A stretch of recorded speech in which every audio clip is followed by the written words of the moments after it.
बिस्मिल्लाहिर्रहमानिर्रहीम सल्लल्लाहु ताला अला मुहम्मद व अला आलिहि व सहबिहि व बारिक वसल्लम। स्टूडेंट्स, आफ्ताब तारी आपसे मुखातिब हूँ। हम लोगों ने मटेरियल के टॉपिक में से एक सब टॉपिक जो है वो defective and spoil production cost accounting written by M Arif and Suhail Afzal, वहाँ से चैप्टर नंबर 8 जो है वो स्टार्ट किया हुआ है। और आज उस चैप्टर नंबर 8 का डिफेक्टिव और स्पॉइल प्रोडक्शन का क्वेश्चन नंबर हम 17 करने जा रहे हैं। ओवरऑल ये चैप्टर का 17 वाला क्वेश्चन है, लेकिन इस टॉपिक का ये दूसरा क्वेश्चन है। इससे पहले हमने जो पहला क्वेश्चन इसी टॉपिक का किया है डिफेक्टिव एंड स्पॉइल प्रोडक्शन, उसमें हमने डिफेक्टिव यूनिट्स के मुतालिक पढ़ा कि जब डिफेक्टिव के ऊपर रीवर्क किया जाता है तो उसकी रिकॉर्डिंग जो है वो क्या होती है, हम उसको किस तरह से जो है वो रिकॉर्ड करते हैं। तो जनाब आज जो है वो हम क्वेश्चन नंबर 17 को ही देखने जा रहे हैं। और क्वेश्चन नंबर 17 16 जैसा है, लेकिन इसमें नई चीज़ एक ये आ रही है कि आज जो है हम चीज़ों को सेल करने से रिलेटेड जो है वो भी जर्नल एंट्री जो है वो देखेंगे। पेपर के पॉइंट ऑफ व्यू से ये पिछले क्वेश्चन की निस्बत ये वाला एक इम्पॉर्टेंट क्वेश्चन है। पेपर पिछले से ज़्यादा अहम ये वाला है। तो क्वेश्चन नंबर 17 ज़रा देखते हैं। उसने बताया कि 1200 यूनिट के ऊपर काम करने का आपको ऑर्डर मिला और आपने उन पे काम करने के लिए 180 के हिसाब से और 120 के 280 और 120 के हिसाब से जो है वो लेबर और मटेरियल वगैरह लगाया है। FH 25% है डायरेक्ट लेबर का। काम मुकम्मल किया तो पता चला कुछ यूनिट जो है वो डिफेक्टिव हैं, उनके ऊपर दोबारा से कुछ मज़ीद पैसे लगाए गए। तो अब जनाब जब काम मुकम्मल हो गया है तो वो कह रहा है 625 के हिसाब से आपने चीज़ों को बेच दिया है। तो स्टूडेंट्स, मैंने आपको बताया था कि इस क्वेश्चन को करने के लिए आपने अपने जो पेपर है उसको 2 हिस्सों में तकसीम कर लेना है। अपने पेज को 2 हिस्सों में जनाब तकसीम करके एक तरफ आपने लिखना है चार्ज टू जॉब और एक तरफ आपने लिखना है नॉट चार्ज टू जॉब। ये नज़र आ रहा है जी, ये चार्ज टू जॉब और दूसरा स्टूडेंट्स इधर लिखा जाएगा चार्ज टू एफओएच या आप लिख सकते हैं नॉट चार्ज टू जॉब, दोनों ठीक है। तो हम लिख लेते हैं जी चार्ज टू एफओएच। मैंने आपको कल भी बताया था इस क्वेश्चन को करने के लिए आप लोगों ने बेसिक जो है वो जहन में रखने हैं स्टेप्स। क्या हमने सबसे पहले क्या करना होता है, हमने जनाब सबसे पहले रिकॉर्ड करना होता है अपनी इनिशियल कॉस्ट को। तो यहाँ लिखा जाएगा टू रिकॉर्ड इनिशियल कॉस्ट, इब्तदाई कॉस्ट को हमने रिकॉर्ड करना है। जब हम काम करना शुरू करते हैं तो मैंने आपसे लास्ट टाइम भी बात की थी कि जनाब जब काम करना शुरू किया जाए मटेरियल लेबर एफओएच तीनों जो है वो हम प्रोसेस में डाल देते हैं। जब हम प्रोसेस में डालते हैं तो एंट्री पास होती है work in process material, work in process labour, work in process FOH. तीनों जो है ये हमारे मटेरियल लेबर एफओएच प्रोसेस में चले गए हैं और क्रेडिट कर दिया जाएगा मटेरियल को।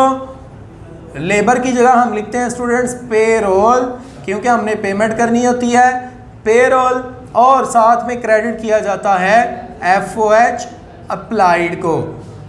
जब भी हम क्वेश्चन शुरू करेंगे, काम करना शुरू करेंगे, तो इनिशियल कॉस्ट को रिकॉर्ड करने की हमेशा यही एंट्री होगी, चाहे वो आपका डिफेक्टिव एंड स्पॉइल प्रोडक्शन का पहला क्वेश्चन है या वो डिफेक्टिव एंड स्पॉइल प्रोडक्शन का एंड वाला क्वेश्चन है, एंट्री हमेशा यही होगी। तो अमाउंट कितनी है, 200 चीज़ों के ऊपर हमें काम करने को मिला ऑर्डर, और हमने 200 चीज़ों के ऊपर जब काम शुरू किया तो एक चीज़ का उसने मटेरियल, एक चीज़ की लेबर बताई है, तो हमने 200 को मल्टीप्लाई कर लेना है उससे।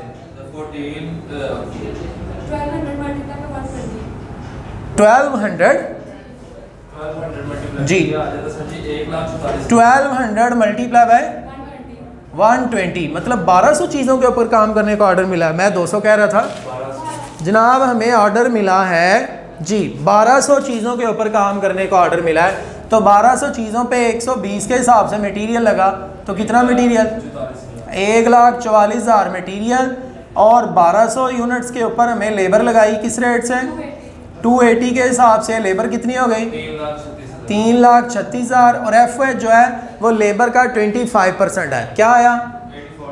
84,000। तो ये मेरा बेटा हमारे पास इब्तदाई कॉस्ट की एंट्री है जो आपके सामने है इस वक्त। और इसके बाद हमने इसी एंट्री को इधर भी रिपीट करना है चार्ज टू FOH के अंदर। तो लिखा जाएगा same work in process material, spelling मुकम्मल लिख लीजिएगा, work in process labour, work in process FOH। तीनों चीज़ें डेबिट क्योंकि काम होना शुरू हो गया है, प्रोसेस में चली गई हैं तीनों चीज़ें। और क्रेडिट किया जाएगा साथ में मटेरियल, पेरोल और साथ में FOH अप्लाइड, ये क्रेडिट हो जाएगा। तो जनाब अमाउंट कितनी कितनी है वही सेम अमाउंट इधर भी लिखी जाएगी, 1,44,000, 3,36,000 और साथ में 84,000। 1,44,000, 3,36,000 और ये लें जी, ये जनाब हमारे पास जब भी हमने काम शुरू करना है तो ये एंट्री पास हो जाएगी। अब जो है हमने जब काम शुरू किया बाद में पता चला कि कुछ चीज़ें जो है वो हमारी ख़राब हैं, उसके ऊपर हमने रीवर्क के पैसे लगाने हैं, दोबारा से हमने काम करना है। जब दोबारा से काम किया जाएगा और वो दोबारा से किया गया काम अगर चार्ज होगा जॉब को, हमारे उस ऑर्डर को, हमारे उस कस्टमर को, तो सेम एंट्री यहाँ पर अगेन रिपीट होगी। Work in process material, work in process labour और वर्क इन प्रोसेस FOH। तीनों चीज़ें जो हैं वो जनाब डेबिट और अगेन मटेरियल, लेबर और जनाब लेबर नहीं यहाँ पर लिखते हैं हम पेरोल और FOH अप्लाइड अकाउंट क्रेडिट। लें जी, अमाउंट कितनी कितनी? 4,000 मटेरियल का, 16,000 लेबर का और 16,000 का 25% FOH है 4,000। तो मेरे भाई ये हमारे पास रीवर्क की एंट्री है। अगर हम कस्टमर को रीवर्क की कॉस्ट चार्ज कर रहे हैं तो देख लें सेम ऊपर वाली एंट्री पास हो रही है, ऐसे ही है जैसे हमने काम को अभी शुरू किया है। लेकिन अगर हम रीवर्क चार्ज करें खुद को, जब हम खुद को रीवर्क चार्ज करेंगे तो फिर एंट्री पास होगी FOH कंट्रोल अकाउंट डेबिट, हम उसको एक्सपेंस के तौर पे शो कर रहे हैं। FOH कंट्रोल अकाउंट डेबिट और मटेरियल, पेरोल और FOH अप्लाइड क्रेडिट। तो अमाउंट कितनी कितनी मेरे भाई? वही अमाउंट है जो यहाँ पर है, 4,000, 16,000 और 4,000। तो टोटल कितनी रीवर्क की हो गई कॉस्ट? 24,000 रुपया हमारे पास रीवर्क की कॉस्ट हो गई। ये हमने चार्ज कर दिया FOH को। अब हमने काम मुकम्मल करना है। लेकिन जी जब यहाँ मैं हेडिंग लिखना भूल गया हूँ जी, आप लोग लिखेंगे हेडिंग क्या? To record cost of rework. Rework की कॉस्ट जो है उसको हमने रिकॉर्ड करने के लिए एंट्री पास की है। अब जब हम काम मुकम्मल कर चुके हैं तो अब हमने to record the cost of finish goods, उसको हमने लिखना है to record cost of finish goods या कंप्लीशन ऑफ गुड्स। तो जनाब जब हमने काम मुकम्मल कर लिया होता है ना, उस वक्त एंट्री क्या पास होती है? ये जो वर्क इन प्रोसेस है ये ख़त्म हो जाता है, काम जो मुकम्मल हो गया। जब काम मुकम्मल हो गया तो अब जनाब वर्क इन प्रोसेस ख़त्म हो जाएगा।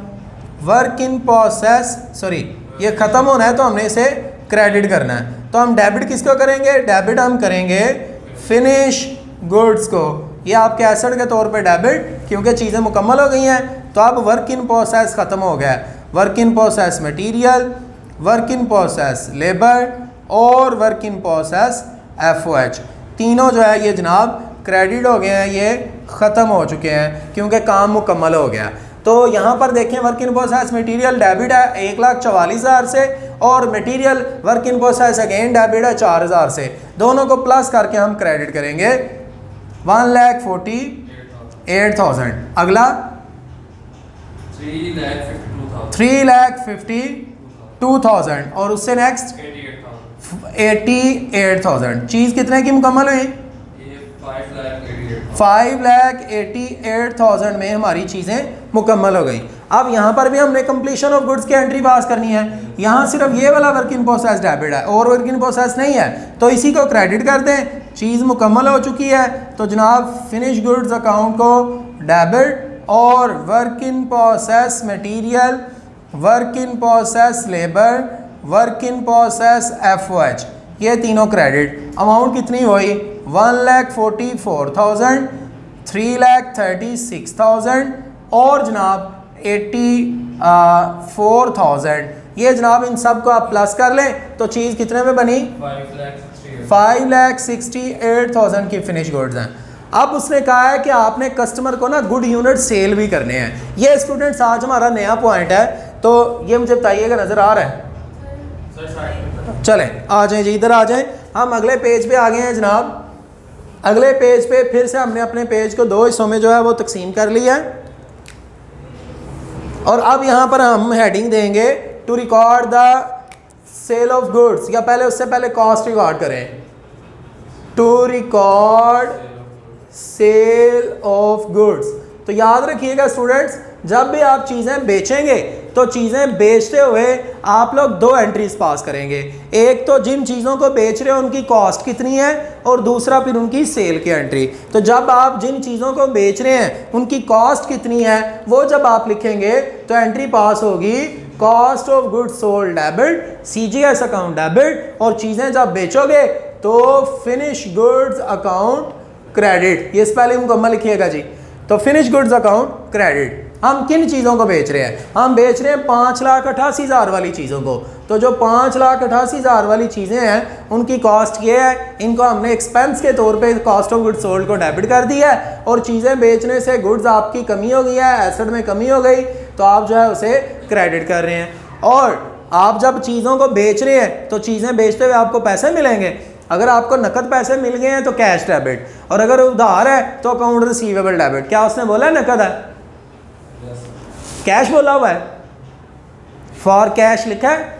अगर नहीं लिखा तो आप स्टूडेंट्स लिखेंगे account receivable account debit, account receivable account debit, और चीज़ें बेचने से सेल्स आपका रेवेन्यू, रेवेन्यू में इजाफा हो तो क्रेडिट। अब आप कितनी चीज़ें बेच रहे हैं? आप चीज़ें बेच रहे हैं 1200, और एक चीज़ कितने में बेच रहे हैं? 625 में जी। तो क्या जवाब आ गया?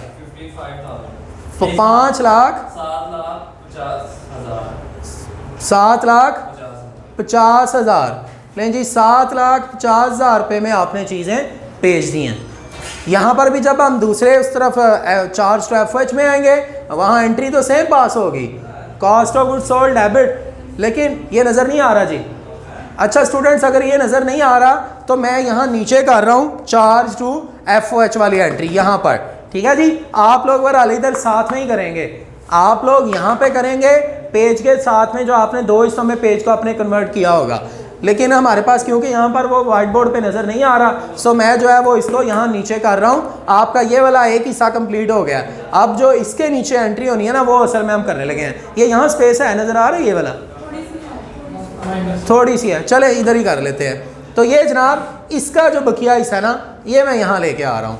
तो जनाब एंट्री पास होगी अगेन वही वाली, CGS अकाउंट डेबिट, और क्रेडिट होगा साथ में फिनिश गुड्स अकाउंट क्रेडिट। अब आप यहाँ चेक करें, आपने चीज़ें कितने की बनाई हुई हैं? 5,68,000 की। तो 5,68,000 रुपये हमारी कॉस्ट है एक्सपेंस के तौर पे डेबिट, और जब आप इन चीज़ों को बेचेंगे तो आपने लिखना है हमने भी पैसे लेने हैं, लिहाजा account receivable account debit asset के तौर पे, और चीज़ बिक चुकी है तो सेल आपका रेवेन्यू, रेवेन्यू में इजाफा होता है हम उसे क्रेडिट कहते हैं। और सेल तो ज़ाहिर है अमाउंट सेम ही है, 1200 की 1200 चीज़ें हैं, 625 के हिसाब से बेच रहे हैं, तो वही 7,50,000। ये मेरा बेटा हमारे पास जो है वो क्वेश्चन है। अगर उसने पर यूनिट कॉस्ट बोली हुई है, पर यूनिट बताएं, तो आप पर यूनिट भी बता सकते हैं। पर यूनिट कैसे बताएंगे? चीज़ें कितनी की बनी है? 588 की।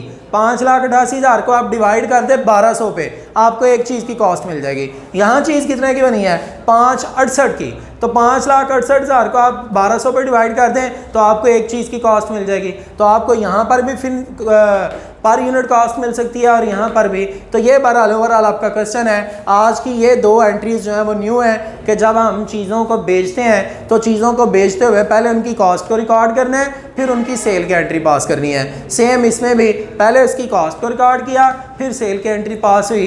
इंशाल्लाह आने वाले क्वेश्चन में हम स्पॉइल प्रोडक्शन को देखने जा रहे हैं, जो दूसरा अहम पार्ट है हमारे इसी टॉपिक का। So keep watching Aftab Attari official.